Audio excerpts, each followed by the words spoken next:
The Assad regime is probably Russia's strongest and longest time ally in the Middle East.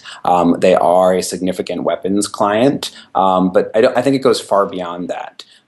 It's also that Russia, and Vladimir Putin in particular, have a very negative view towards anything that's going to create chaos internationally.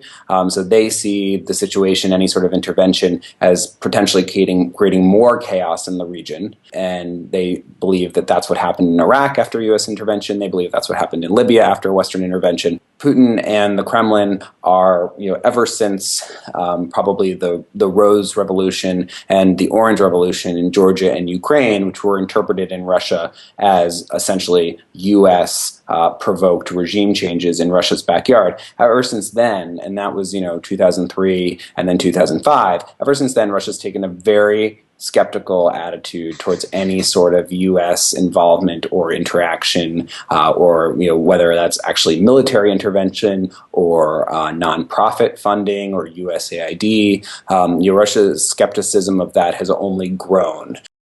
So Putin said very clearly that Russia is against the use of chemical weapons. They are against the use of weapons of mass destruction, and if it is proven that a country, in fact, used them, they will do their best to take actions through the UN to make sure that such occurrences don't happen again.